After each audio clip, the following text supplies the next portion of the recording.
नमस्कार, मी सुजाता सावंत. बालपण या YouTube चॅनलमध्ये तुमचं मनापासून स्वागत आहे. हा धडा मराठी बालभारती इयत्ता 3रीचा आहे आणि हे पाठ्यपुस्तक 1998 साली प्रकाशित झालं. धडा आहे शिरीष कुमार आणि या धड्याचे लेखक आहेत साने गुरुजी. पश्चिम खानदेशातील नंदुरबार मधील ही गोष्ट. सकाळी सकाळी आजीने शिरीषला हाक मारली. शिरीष, येतोस का लाडू वळवायला? ती म्हणाली. आजी, आज मला शाळेत लवकर जायचं आहे.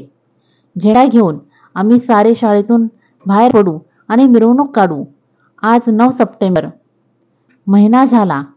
चले जाव चळवळीला. इंग्रज या देशातून जाईल का? आजी म्हणाली. आम्ही त्याला घालवू. त्यासाठी वाटेल ते करू अथवा मरू. आधी आजीला मदत कर. ये लाडू वळ.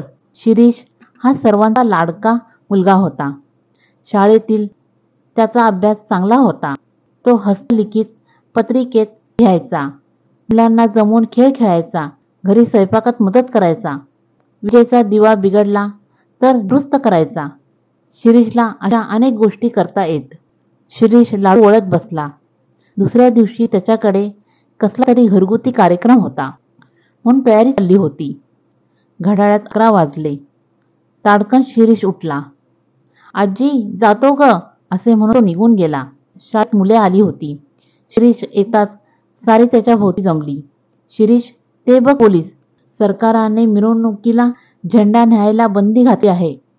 एका मुलाने माहिती दिली. असू दे बंदी. पोलीस काय करतील? फार तर लाठी मार करतील. मिरवणूक उधळून लावतील. एवढंच ना? आपण भ्यायचं नाही. आपल्या देशाचे आपण शूर शिपाई आहोत. शिरीषने सर्वांना गोलाकार उभे केले. एकाच्या हातात झेंडा दिला. तितक्यात एक पोलीस झेंडा हिसकावायला आला. त्या मुलाने तो दुसऱ्याच्या हातात दिला. पोलीस तेथे गेला. तोच झेंडा तिसऱ्याच्या हातात गेला. पोलीस चिडला आणि तनतन निघून गेला. मुलांनी जय जयकार केला. करेंगे या मरेंगे, 40 कोट नहीं दबेंगे, असे जयघोष झाले. मिरवणूक सुरू झाली. दारातून खिडकीतून मोठी माणसे लहान मुलांची हिंमत पाहत होती. मिरवणूक मुलींच्या शाळेजवळ आली. वर्गावर्गातून सगळ्या मुली बाहेर आल्या. जयघोष करत त्या मिरवणुकीत सामील झाल्या. मिरवणूक कोर्टाजवळ आली आणि शिरीषने तेथे भाषण सुरू केले. वकील मंडळी बाहेर येऊन ऐकू लागली. भाषण संपले आणि मिरवणूक पुढे गेली. तेवढ्यातच पाठीमागून लाठीमार आणि गोळीबार करत पोलीस आले. मुलांची पांगापांग झाली. काही धीट मुले उभी होती. काही मुली न भिता न पळता गल्लीच्या तोंडाशी उभ्या होत्या. पोलीस तिथे पोहोचले. विजेप्रमाणे शिरीष तेथे आला आणि म्हणाला, आई, आम्हाला मारा.